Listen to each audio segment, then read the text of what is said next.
Reações, gente. Quando o ozônio reage com a água, ele segue por dois caminhos. E o que vai definir isso? Principal, o primeiro ponto que vai definir é o pH. Por isso que o pH é importante da água. Então, aqui o pH, a gente já falou sobre isso. O pH, a água, ela é H2O. Aqui, acho que no próximo eu mostro isso. A água, ela é H2O. Então, ela fica reagindo uma com a outra e vai formando esse meio aquoso. Às vezes, pequenas quantidades de moléculas de água, a gente tem várias moléculas de H2O.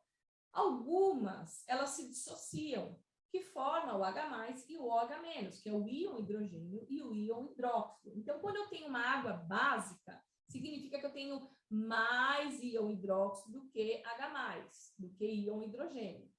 Essa tabela mostra isso. Quando eu tenho muitas moléculas de água, algumas sofrem esse processo de dissociação.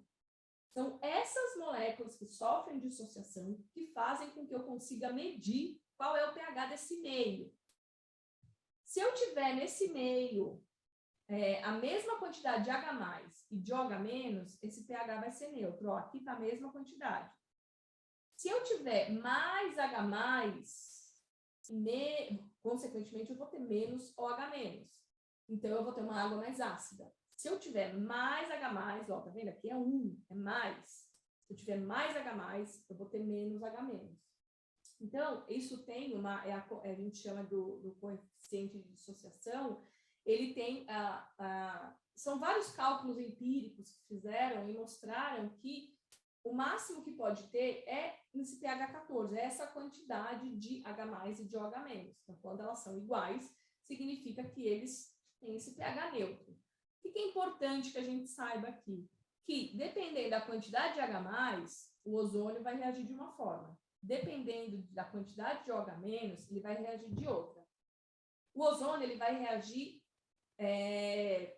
não é que ele escolhe um caminho ou outro, ele pode ter esses dois caminhos. Ele pode se dividir entre H+ ou OH-. Ele pode fazer isso. Não é e ou, né? Não é ou um ou outro. Não, é e ou. Então, depende muito da característica da água. E aí foi o que eu disse aqui, quando o pH é mais ácido, eu vou ter alguns OH livre. Eu sempre tenho, gente, sempre tenho H+ e OH-. Sempre. Em quantidades menores um do outro, mas eu sempre vou ter. E aí esse H+, esse OH- aqui vai reagir com o CO2 e vai formar um bicarbonato na água. E o H+ não tem com que reagir. Então, por isso que águas mais puras, elas acabam tendo pH mais ácido. Porque essa água pura acaba reagindo com esse CO2 no ambiente. E aí você mede seu pH, tem a fitinha, para quem não tem isso, se tiver curiosidade, é só comprar essa fitinha, que custa R$50 no Mercado Livre, compra da Merck. Vocês cortam a fitinha aqui no meio, para durar mais, então deixa ela mais fininha, ó. Aí dá para, bem fininha, ó.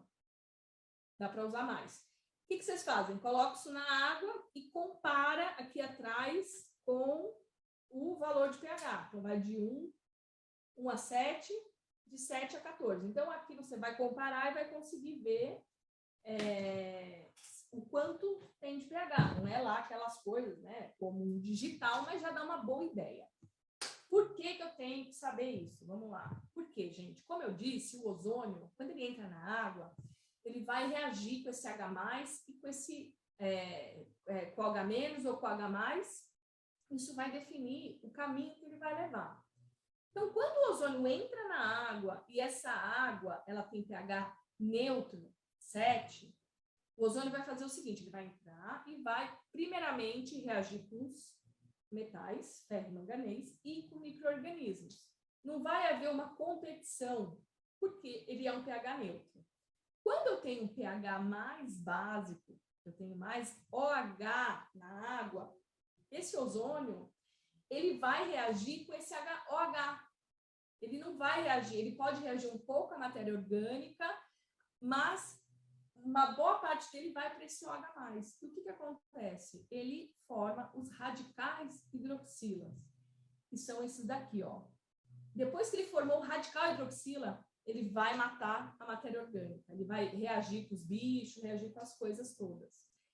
A grande questão é, então vamos lá, reações indiretas, né? Que a direta é quando o ozônio entra, o pH é meio neutro, ele entra e mata o bicho, beleza. Reações indiretas é quando a água é mais básica, ele entra, ele reage com esse OH-, então aqui, ó, O3, reage com o hidroxila, íon hidroxila, vai começar todas as reações e ele vai formar esse radical hidroxila, esse radical que vai matar o bicho. E aqui, ó, essa via envolve radicais e o radical é mais poderoso que o ozônio. Então, ele vai acontecer o micro-organismo. Quando eu falo de substâncias muito pesadas, assim, muito difíceis, agrotóxico, pesticida, né?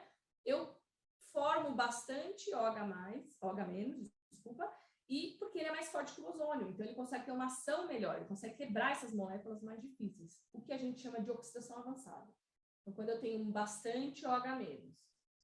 E aqui, é interessante, eu coloquei essa reação aqui, porque mesmo que o ozônio tenha mais OH- nessa água, tudo, tenha mais desse, seja uma água mais básica, acontece um monte de reação que é difícil pra caramba essas reações, sabe? Tem 3 estudos só, é um processo muito complicado conseguir medir o que acontece mesmo quando o ozônio entra na água, mas aqui mostra que nesse estudo de uma água pura e tudo mais, assim, uma água boa, que existe até uma formação do ozônio de novo. É muito louco, assim. Mas o importante que vocês saibam é que, se for uma água de pH 10, você não vai encontrar ozônio nela. Você vai dosar o ozônio e o ozônio vai sumir, que é o que esse gráfico mostra. Então, vamos lá. Temos uma água a 20 graus Celsius, pH 7.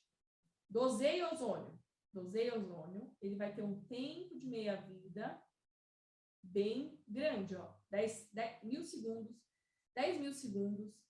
Quanto menor o pH de 0 a 6, mais o ozônio vai ficar disponível na água. Por quê? Porque o ozônio ele não reage com o H+. E uma água ácida tem H+. Ele não reage. Agora, se for uma água mais básica, de 8 a 14, e eu dosar o ozônio, veja o tempo de meia-vida. Ele vai desaparecer rapidamente. Porque o ozônio vai reagir com o íon hidroxila e vai formar os radicais hidroxilas, e esses radicais hidroxilas vão matar o micro-organismo, vão mexer com essas, reagir com essas moléculas mais difíceis. Então, o pH é a primeira coisa mais importante a se pensar na hora de dosar uma água. Dosar na água. Então, por exemplo, o César tem uma água 6,5. É bom, é ok. Você vai ter um tempo de meia-vida maior desse ozônio. Dá para trabalhar com ozônio aqui? Com certeza, mas você não vai encontrar o residual de ozônio que ele vai ter se transformado em radical hidroxila, e o tempo de meia-vida de um radical hidroxila é de segundos, tipo 3 a 5 segundos, é muito rápido. Então, é uma tecnologia diferente, é um dimensionamento diferente, é uma forma completamente diferente de fazer as coisas.